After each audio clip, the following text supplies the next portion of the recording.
시편 90편 10절로 12절까지 말씀입니다. 함께 한 목소리로 합독하시겠습니다. 시작. 우리의 연수가 70이요 강건하면 80이라도 그 연수의 자랑은 수고와 슬픔뿐이요 신속기간이 우리가 날아가나이다.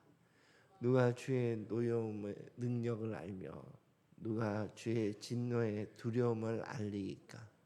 우리에게 우리 날 계수함을 가르치사 지혜로운 마음을 얻게 하소서. 아멘. 오늘은 우리 나를 계수하는 지혜라는 제목으로 함께 말씀을 나누고자 합니다. 이 시편 90편은 부제목이 하나님의 사람 모세의 기도 이렇게 적혀 있습니다. 그래서 이 시편을 적을 당시의 배경은 광야 생활 40년을 거의 마칠 즈음에 모세와 이스라엘 공동체는 모압 평지에 있었거든요. 그래서 거기서 모세가 이스라엘 백성에게 쓴 설교 문이 그 신명기예요. 그래서 신명기를 기록할 즈음으로 이 시편 90편의 배경을 생각하고 있습니다. 그래서 이 90편을 쓰면서는 광야 생활을 회고하면서 썼다고 봐야 되는 거거든요. 그래서 광야 생활의 특징을 요약해서 설명하자면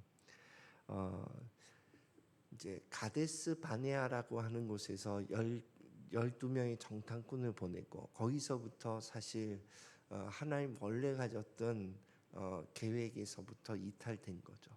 그래서 그곳에서 이제 이스라엘 백성들이 하나님의 뜻을 저버리고 그것이 이제 거역이라고 보거든요. 거기서부터 하나님의 진노가 시작된 거예요. 광야에서는 뭐 반역 사건 때문에 또 죽고 또 원망 때문에 죽고 뭐 이런 계속 대규모 뭐 전염병이나 하나님의 진노로 인해서 죽는 일이 발생하고 또 하나님께서 그 가데스 바네아 사건 때문에 1세대들은 다 광야에서 죽게 될 거다 이렇게 선언을 하셔서 그래서 계속해서 1세대들이 광야에서 장사 지내는 그러한 일을 회고했을 거예요.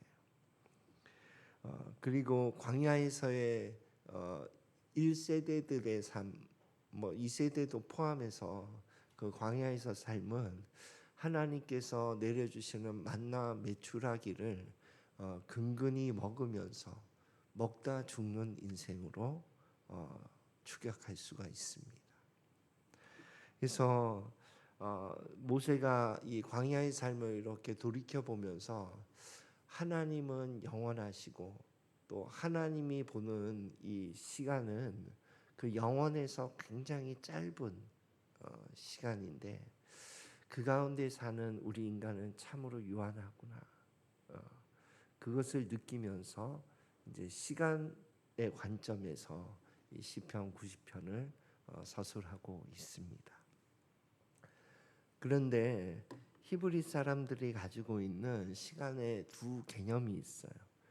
그것은 첫 번째는 크로노스라고 하는 그냥 흘러가는 시간이에요.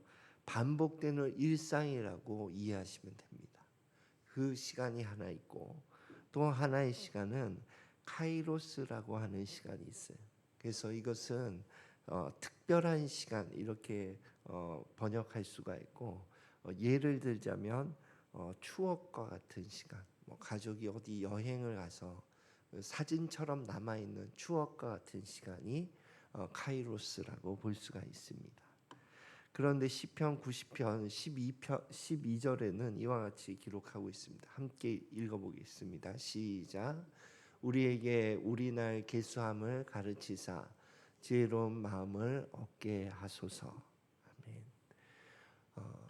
그 모세가 이제 이스라엘 공동체의 광야의 삶을 이렇게 보면서 인생의 유한함과 그리고 각 인생은 마지막 날이 있구나. 그 마지막 날에 대해서 늘 의식하면서 사는 것이 지혜로운 마음이구나.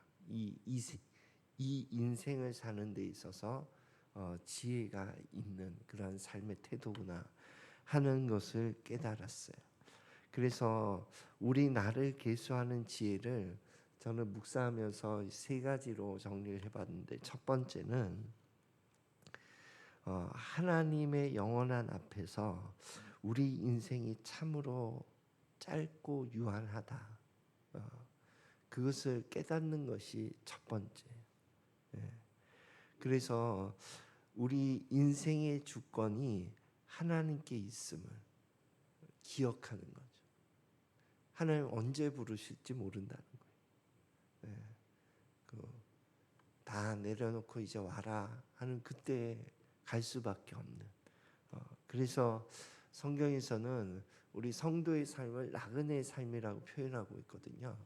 그래서 하나님이 뜻대로 하나님이 있으라고 하는 그곳에서 하나님의 하라고 하는 그 일을 하다가 부르시는 그날에 영원한 본향으로 가는 거죠. 그래서 그것을 의식하면서 사는 삶이 첫 번째 우리 나를 계수하는 지혜라고 볼 수 있습니다.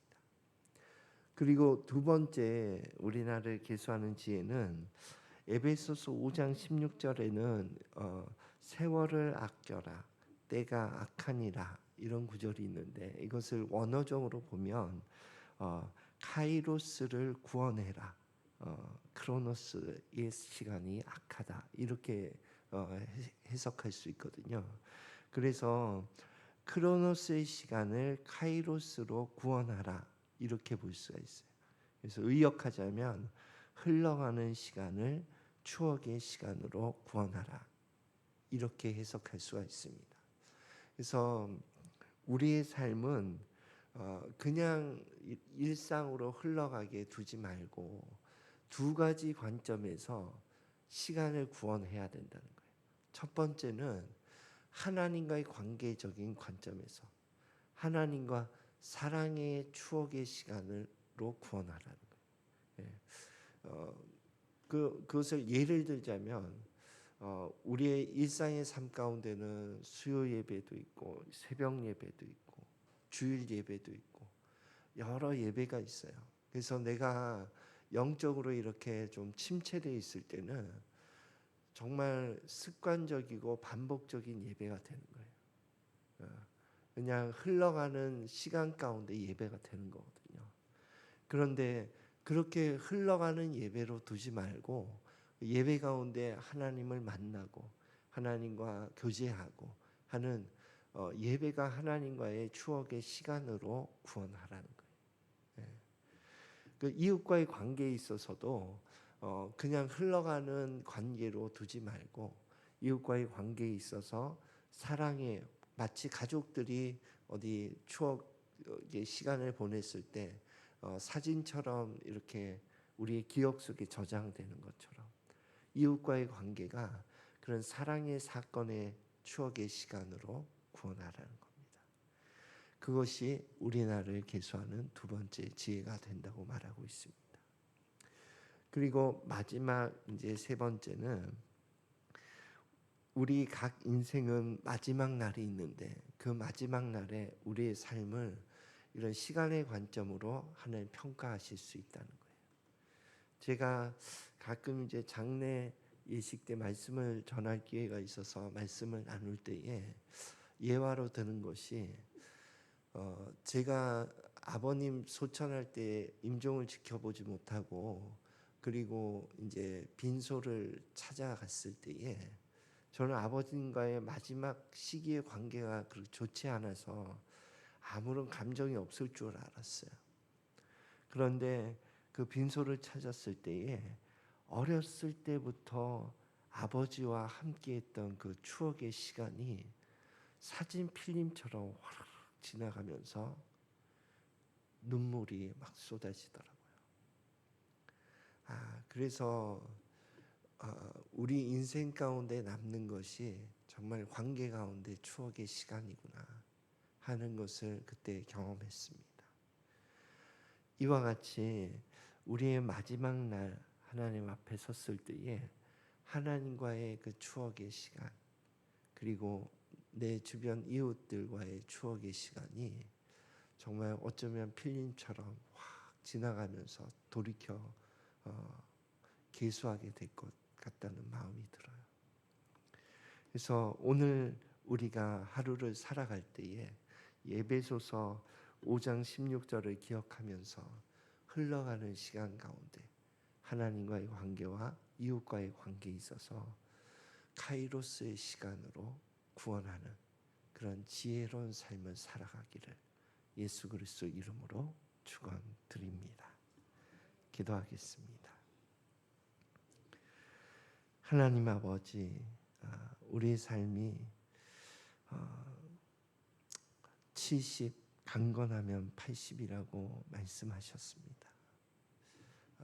우리에게 주어진 이 시간 가운데 하나님과의 관계와 이웃과의 관계에 사랑의 추억의 시간을 만들어가는 지혜로운 삶을 살아갈 수 있도록 축복하여 주시옵소서. 감사드리며 예수 그리스도 이름으로 기도드립니다. 아멘.